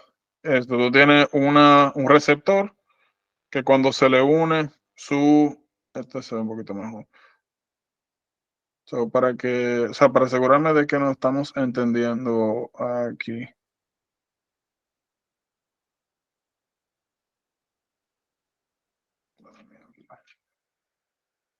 Miren. Solamente no, para nuevamente asegurarme de que están captando la idea y cuando nos sentemos a hablar de esa cosa, pues estemos bien claros. Miren, lo que nosotros estamos viendo aquí es uno de los llamados receptores acoplados a proteína G. Lo que nosotros estamos viendo acá es que este es el receptor de membrana y este es el ligando. Cuando el receptor se une a su ligando, este receptor se activa. Y cuando se activa, eso lo que causa es que a otras proteínas intracelulares, dependiendo del tipo de receptor, ocurran algunos cambios. En estos casos, nosotros tenemos varias porciones, alfa, delta, beta. Y nosotros vemos acá que inicialmente una proteína de 3 unidades y hay una de ellas que cuando el receptor se activa, se despega. Entonces, esa proteína de acá viene y se pega a otra proteína que sucede ser una enzima intracelular. Y entonces esta enzima lo que comienza es a convertir, en este caso ATP, a CAMP. Cuando se aumentan los niveles de CAMP intracelulares, es que comienzan a ejercerse los efectos de la hormona. En pocas palabras, los receptores son un mecanismo de transducción del mensaje. O sea, cuando llega el mensaje aquí, ellos lo mandan, lo traducen a respuestas intracelulares que terminan en el efecto de esa hormona. A eso es lo que nosotros llamamos segundos mensajeros. Ahora, eso que ustedes están viendo acá, CAMP, CGMP y IP3 es este mismo proceso. Lo único que cambia es esto. Que aquí en vez de ser adenilciclasa, cuando trabajamos de CGMP es guanilato ciclasa. Y así, o sea, lo que tú cambias es el intermediario. Ahora, hay otros receptores que actúan por mecanismos parecidos, pero no tan intrincados. Por ejemplo, tirosina quinasa, que son los de uno que vamos a hablar bastante cuando hablemos de leucemias. Es el mismo concepto, pero con una estructura diferente. Por ejemplo, los receptores de insulina son de este tipo. Entonces, lo que ustedes ven acá es que nosotros tenemos un receptor, una parte externa, una parte interna. Y aquí nosotros tenemos algunas enzimas. Estas enzimas se activan cuando el receptor se une, se fosforilan. Por eso se llama quinasas. Quinasas, vamos a ver en bioquímica que son proteínas, enzimas en general, que causan eso, fosforilación. Y en algunos casos, cuando tú fosforilas, activas, y cuando tú desfosforilas, inactivas enzimas. Pero nuevamente, eso lo vamos a ver en detalle un poquito más adelante, porque como ustedes ven, la cosa pueden complicarse un poquito. Y realmente para nuestros fines no es tan importante saber esto en detalle. Es tener el concepto, la idea de que diferentes hormonas ejercen su efecto a través de diferentes vías de señalización. Ya. Eso es lo que nos interesa a nosotros. Y eso es lo que nos va a permitir a nosotros explicar por qué tú puedes utilizar algunos medicamentos, algunas sustancias y causar algunos efectos deseados. O déjame refrasearlo. Estas diferentes vías de señalización es lo que nos permiten a nosotros explicar por qué tú puedes tener una célula con muchas funciones diferentes. O sea, que responde de manera diferente a distintas hormonas. Porque el tejido adiposo, si tú le das insulina, forma grasa. Si tú le das glucagón, cortisol, catecolaminas, rompe grasas. ¿Cómo ocurre eso? Nuevamente, a través de segundos mensajeros. Y eso es lo que nos va a permitir a nosotros también entender más adelante, pues precisamente eso, regulación del metabolismo. Pero nuevamente, lo que nos interesa ahora es concepto, más que nada. Para cuando hablemos, nos sentemos a hablar de esas cosas, tengamos una buena base y estemos orientados, por lo menos. Entonces, miren, ¿qué nosotros estamos viendo aquí? Como habíamos hablado anteriormente, tú tienes receptores en membrana, en citoplasma y nucleares. Fíjense, ¿qué nosotros estamos viendo acá? Yo ahorita dije que sí, pero es más o menos. En general, los únicos receptores que son estrictamente intranucleares son los de hormonas tiroideas. Como ustedes ven, los receptores de hormonas tiroideas, esteroideas, están en el citoplasma y luego se translocan al núcleo. Entonces es importante. Como le dije, de manera general, como regla general, acá en los únicos receptores intranucleares son los de hormonas tiroideas. Si usted ve, y todo esto por si acaso va a estar vinculado a la característica de la hormona. La hormona nosotros normalmente la dividimos en aminoácidos, proteínas y esteroideas, o sea, grasas. En general, las esteroideas van a tener receptores acá. En general, las peptídicas tienen receptores acá. Y esta, la aminoacídica, que serían las tiroideas, aquí. Dependiendo del tipo de hormona, usted más o menos sabe dónde está el receptor. En algunos casos, como le digo, usted tiene que saberlo por memoria. Pero ese es el concepto general. Y ustedes lo aplican si en algún momento le preguntan algo de eso y usted está en el aire. No sabe. Si usted no sabe, siga esa ley. A menos que usted se acuerde particularmente, ¿verdad? ¿Qué es lo que nosotros tenemos aquí? Hormona, como ustedes ven, pasa directamente a través de membrana. Todas las sustancias que son lipídicas pasan la membrana sin la necesidad de un transportador. Porque fíjense que hasta ahora, técnicamente, todo lo que nosotros hemos visto, sobre todo en renal, cada vez que nosotros veíamos el paso de una sustancia de un compartimento a otro, había aquí un transportador de por medio. Aquí nosotros estamos viendo que eso pasa directo. En general, eso pasa con todas las sustancias que tienen cualidades lipídicas. Para que no se sorprendan. No necesitan transportador. La única sustancia que necesita transportador y es de origen lipídico es colesterol. Eso lo vamos a ver más adelante cuando hablemos de metabolismo y digestión de los lípidos en bioquímica. So, hay algunas, el concepto que a mí me interesa que tengan acá es el siguiente. Hay hormonas que actúan rápido, hay hormonas que actúan lento. Por ejemplo, si usted agarra a mí ahora y me inyecta, o alguien que está teniendo un proceso anafiláctico, usted agarra ahora y le inyecta epinefrina con un EpiPen y los síntomas se resuelven. So, los efectos de esa hormona son rápidos, son inmediatos. Ahora, en otros casos, los efectos son lentos, toman tiempo. El principal ejemplo es hormonas esteroideas. En este caso, vamos a decir cortisol.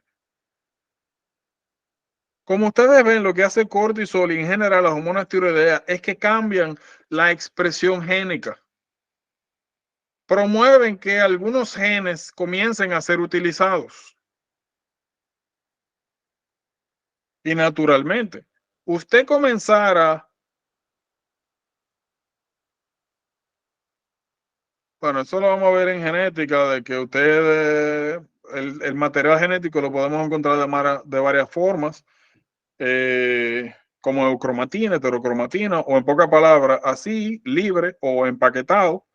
Si usted tiene una información empaquetada, o incluso teniéndola libre, para usted preparar ese DNA para producir información y o sea, ARN mensajero, y luego ese RNA mensajero, usted convertirlo en la proteína, o sea, sintetizar proteína, aquí pasa tiempo. Eso es un proceso que no es de un momento a otro. Aquí hay una secuencia. Esos son procesos lentos. Todos los procesos rápidos generalmente tienen lugar aquí en el citoplasma. Los procesos lentos que tienen que ver con cambio en el metabolismo y o producción o modificaciones de proteínas son procesos que toman tiempo. Por eso es que, por ejemplo, cuando tú tienes una persona, un asmático o alguien con COPD en una exacerbación, tú das esteroides. Pero de aquí a que los esteroides comiencen a funcionar, ya el tigre se murió. Por ende, mientras tanto, tú das otros medicamentos, ¿verdad? Tú das albuterol, tú das hipatropio, que son sustancias que no te resuelven el problema de base, porque el problema de base es inflamatorio, pero te dan tiempo a que los esteroides entren en acción. Hay hormonas, aquí el concepto es que hay hormonas que tienen efectos rápidos, citoplasmáticos, y otras que cambian la expresión génica celular. Ustedes quizá vean por ahí en algún lado otro concepto que son hormonas metabotrópicas y no metabotrópicas. Generalmente a lo que se refiere eso es que las metabotrópicas hacen esto, cambian la expresión de genes. No metabotrópicas, estas que tienen acciones rápidas. Bien. Esto ya nosotros lo habíamos hablado anteriormente. Que es que la hormona libre es la que ejerce sus efectos. Y que hay diferentes estados, sobre todo cuando hablamos de hormonas sexuales, que pueden aumentar o disminuir estas fracciones. Por eso es que habíamos dicho que no tienen que sorprenderse cuando ustedes le digan que una mujer que está utilizando oral contraceptive pills o que está embarazada tiene hormonas sexuales totales aumentadas, pero no tiene ningún tipo de síntoma de hiperestrogenismo. O sea, sus hormonas totales están aumentadas, pero las libres están normales. Y eso se explica porque la cantidad total de proteínas unidoras de hormonas sexuales, o sea, de estrógenos, se encuentran en mayor numeración, concentración que en una persona normal, porque en estos estados hiperestrogénicos aumentan la síntesis de estas señales. Nuevamente, eso es un concepto que vamos a ver a repetición, como ustedes habían visto, no solamente con hormonas, sino con iones. Y cuando hablemos de transporte a nivel de sangre, va a ser un poquito más, vamos a tener más ejemplos. Ay.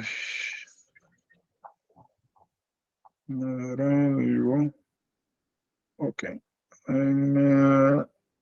Un segundito. Mientras tanto, preguntas, dudas. Algo que no haya quedado claro. Algo fuera de sitio. Algo particular vinculado a la pregunta de ahorita.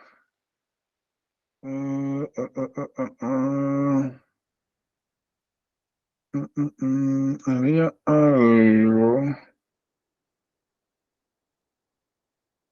que yo creo que fue esta. No. Seguros que todo bien, nada fuera de sitio, nada que aclarar. Oh, excelente, encontré.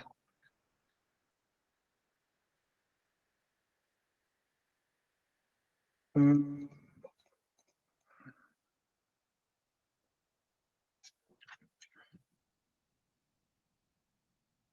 ah,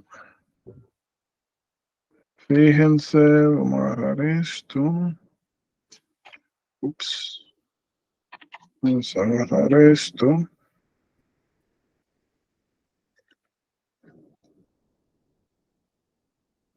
Y vamos a agarrar esto. Y por último, esto de aquí.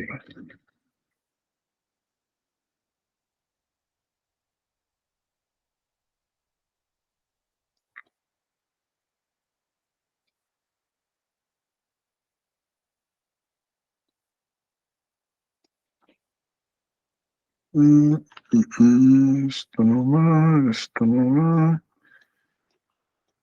Esto tampoco. Ok, excelente.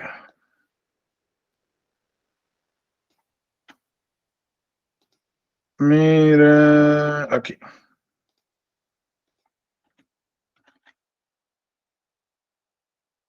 Ok, resuelvan su vida ahí.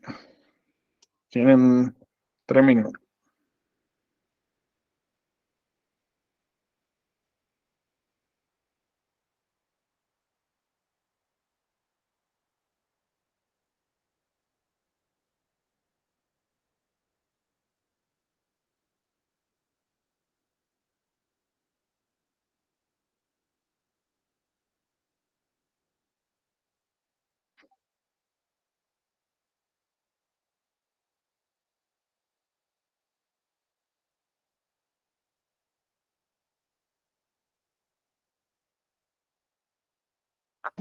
¿Y cuál es la pregunta?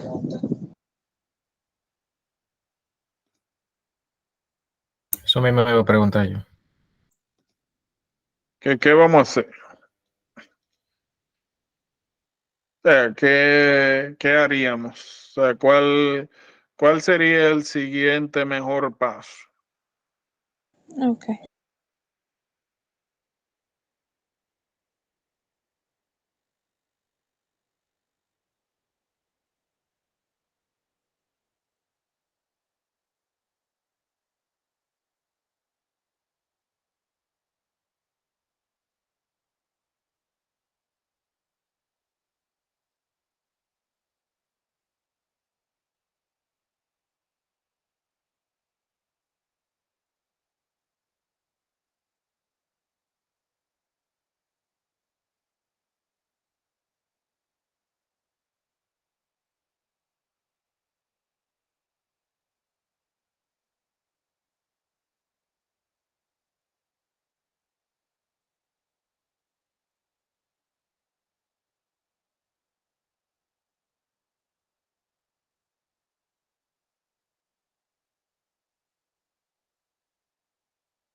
Yo pienso que la E.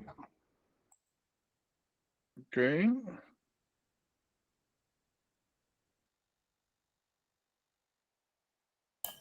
Que esas presiones están tan elevadas. Una tontería. Ok, ok. Ok. El diablo, no, espérate, que no vi los valores. Espérate.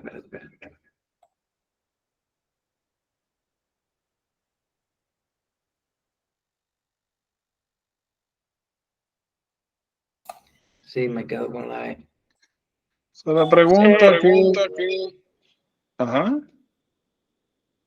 No, yo te iba a decir que yo descarto la A porque posiblemente lo que está pensando en la A es un feocromocitoma y esa presión no está tan alta para hacer un feocromocitoma. Ok. La pregunta es, ¿verdad? ¿Cuál de las siguientes sería el mejor paso en cuanto a lo que sea que está pasando con ella, ¿verdad? So, lo primero que tenemos que saber es el diagnóstico. Ajá. Ok, so lo primero, lo esencial aquí, a lo primero que tenemos que llegar al diagnóstico. So, vamos a ver. 42 años, mujer. Viene por evaluación de presión elevada. Vamos a ver. Says I checked my blood pressure on the machine at the farm and it was high. O sea, se chequeó la presión y estaba alta. Y le dijeron que vaya a ver por ahí. No tiene historia de hipertensión, no tiene ningún otro síntoma aparentemente. Lo que más pasa es que tiene dolor en el flanco intermitente y que ella piensa que es por dolor muscular. Ella alrededor de su vida ha tenido varias infecciones de tracto urinario, pero no tiene ningún problema crónico aparentemente. No utiliza nada ilícito, está casada y tiene un hijo. Su mamá tiene también la presión hipertensión y el papá se murió ahí trágico, pero estaba en diálisis. La presión está alta, confirmada en los dos brazos. El pulso está normal, la respiración normal, jugular sinus pressure está normal, los sonidos respiratorios normal. El punto de máximo impulso cardíaco está hacia abajo y a la izquierda. Heart sound y no hay más nada. El abdomen está soft y con bilateral flank fullness. Esto está bien, esto está bien. So aquí, ¿qué nosotros vemos? Creatinina está normal, glucosa está normal, potasio normal, sodio normal, todo está normal. Urinalysis show dysmorphic erythrocytes with mild proteinuria. EKG, left ventricular hypertrophy with non-specific ST wave changes. Ok. Me preguntan qué vamos a hacer. So, ¿cuál es el diagnóstico? Aquí todo lo que nosotros vemos no es específico. Ahora, ¿cuáles son las cosas normales? So, yo tengo presión elevada, que no es algo no común tampoco. Lo otro, el electro me dice que tiene hipertrofia ventricular izquierda y me dice, y eso se correlaciona con esto de acá, de que el punto de máximo impulso son normalmente acá en línea para mi media clavicular, más o menos alrededor del quinto espacio intercostal, yo debería tener el apex del corazón.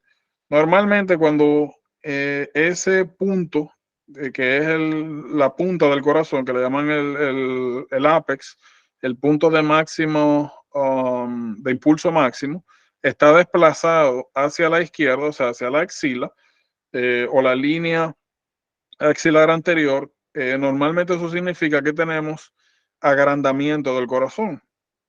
O sea, tenemos el ventrículo que está desplazado más hacia allá y eso acompañado de hipertensión nos indica a nosotros algo que se llama hypertensive heart disease. Eso lo vamos a ver en cardio y básicamente significa que tú tienes eso, hipertrofia ventricular izquierda, que normalmente significa que tú has tenido hipertensión por un largo periodo de tiempo. Esta hipertensión ella la encontró de manera incidental, nunca le ha dado un síntoma, pero ya tiene tiempo ahí. O sea, es algo crónico. A tal punto de que ya tiene adaptaciones cardíacas. Lo otro que yo veo es que ella tiene, esto no es normal, flank fullness. Tiene flank fullness y tiene dolor de vez en cuando en esas áreas. Dolor no es normal. Lo otro que yo veo aquí de interés es que tiene historia de UTI a repetición. Eso no es tan poco común en las mujeres, sobre todo sexualmente activas, pero en general, cada vez que tú tienes a alguien con historia de infecciones de vía urinaria recurrente, tú tienes que pensar que podría existir una anomalía estructural de base. Hipertensión, dolor y fullness bilateral, historia de UTI recurrentes. Parece que hay algo a nivel renal. Lo otro que yo veo acá es esto, de eritrocitos mórficos y proteinuria. Eritrocitos mórficos es igual, esa es la orejita de Mickey Mouse.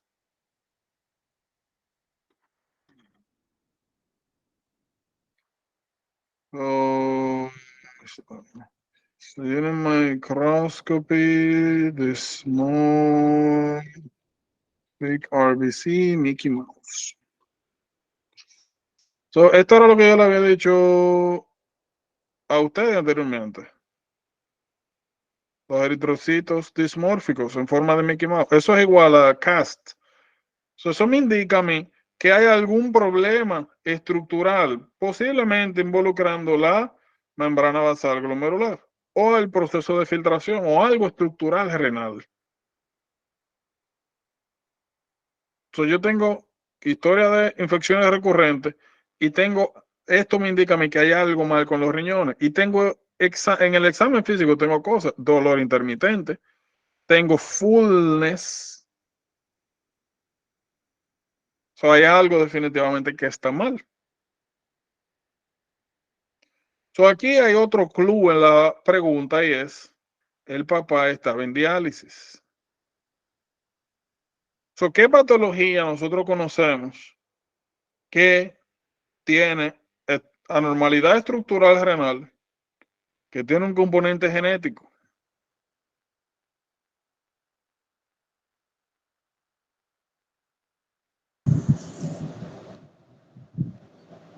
El del cosa. El del tipo Espera. 4. Exacto. Polycystic kidney disease. Nosotros lo habíamos dividido en dominante y recesivo. Recesivo sale al nacer, dominante aparece más tarde en la vida. Check your metanephrine level, eso de feocromocitoma, que lo vamos a ver aquí. En feocromocitoma normalmente tú tienes aquí el fullness parece que es bilateral. Normalmente el feocromocitoma tú tienes una más en alguna de las glándulas adrenales, es una. Y normalmente lo que tú tienes es periodos de hipertensión flash, no constante. Eso lo vamos a ver ahora en endocrino, por si acaso. Esto va acorde a una persona que tiene hipertensión esencial, donde tú no sabes cuál es la causa. Y la mayoría de las hipertensiones son así. Ya sea que tú lo manejas con lifestyle changes inicialmente. Pero aquí claramente hay algo más que está mal. Esto no es adecuado. Eso solamente tú lo haces cuando tú estás 100% seguro de que es hipertensión esencial, que no tiene una causa secundaria. Aquí hay algo. Plasma renin activity. Plasma renin activity. Eso nosotros lo utilizamos cuando sospechamos de renal arteriostenosis, de aldosteronoma, causa secundaria de hipertensión. Y normalmente, si nosotros tenemos un aldosteronoma, síndrome de Cohn, es también un tumor que suele ser primario de un solo lado. Y normalmente, si nosotros tenemos un aldosteronoma, ¿qué va a pasar con el sodio y potasio? Sodio va a estar o ligeramente alto, normal, pero el potasio definitivamente disminuido, está normal. ¿Puede ser un aldosteronoma? No. Otra cosa, puede ser renal artery stenosis. No, lo que ella tiene es fullness. Pero aquí en ningún lado me dijeron que había un Bururic. No es eso definitivamente. Yo no tengo nada que me sugiera eso. Obtain twice a weekly home pressure. Esto es equivalente a la B. Eso tú lo haces para verificar si alguien tiene white coat hypertension, o sea, hipertensión de cuando va al médico, y aquí eso no aplica, porque nuevamente parece que hay algo renal de base, un problema familiar, y segundo, ya tú tienes dos readings similares en situaciones que no es en el consultorio nada más.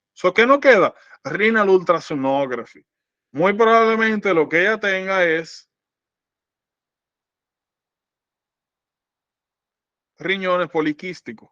Tiene historia familiar, tiene historia de UTI recurrente, que me habla de que hay alguna normalidad, tiene eritrocito dismórfico en orina, y no se ve en ningún lado que tenga nada que me sugiera a mí insuficiencia renal aguda, ni algún problema agudo para sugerir glomerulonefritis.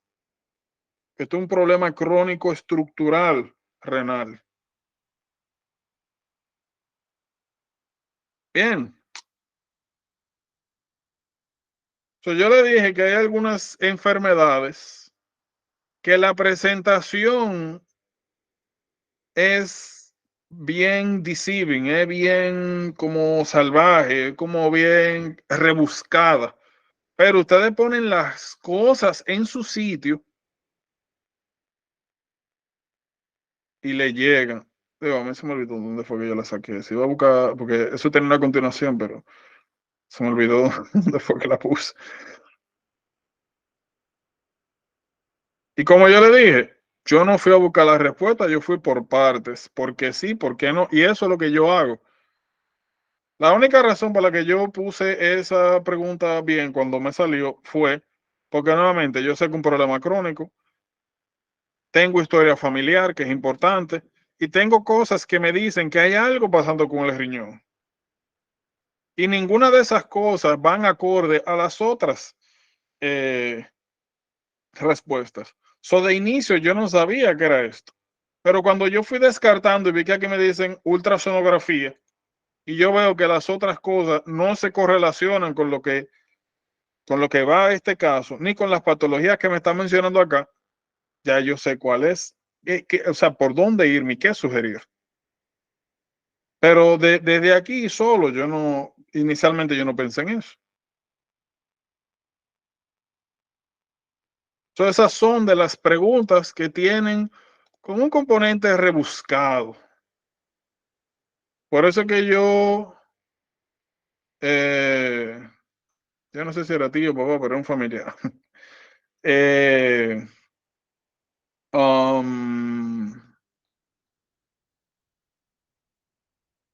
Por eso que yo muchas veces le digo a ustedes, miren, hay ciertas patologías que hay que buscarle, hay que tenerla en el pelo de la lengua, siempre. De ahora en adelante, ya ustedes saben, persona que tiene hipertensión, historia familiar de algún problema estructural renal o que están en diálisis, que ustedes están viendo que esa hipertensión ha estado silente, crónica, que ya hay cambios cardíacos, que hay otras cosas que le dicen que puede haber algo de base como infecciones del tracto urinario recurrente. Cada vez que ustedes vean eso, como les dije, piensen en que hay algún problema estructural en vías urinarias o riñón. Si ustedes ven sangre en orina, eso no es normal. Y ya ustedes saben que las cosas pequeñas que dicen en el examen físico son importantes. Fullness bilateral. Piensen en una patología que tiene estos componentes. De todas las que hemos visto, esta es la única. Ahora te dicen que fullness unilateral, o te dicen que hay un Bruit. Tú dices, ok, quizá entonces sea, hay alguna masa unilateral, ya tú te puedes ir por aldosteronoma, ya tú te puedes ir por feocromocitoma. Te dicen del Bruit, tú dices, ok, quizá podría ser renal arteriostenosis. Es una mujer joven, podría ser fibromuscular displasia, que vimos también que puede causar un cuadro parecido. Como le dije, ahí en las preguntas siempre está todo lo que usted necesita para responder. El problema es encontrarlo y pegarlo. Las cosas, sacar lo que es importante y descartar lo que no tanto. Y como les dije también, cuando usted ve la pregunta y la saborean, ¿verdad? Le sacan el jugo, ya ustedes tienen no solamente una patología en el libro, sino que tienen un escenario. Y de allá en adelante, cuando ustedes ven eso, ustedes lo espotean, ustedes lo identifican.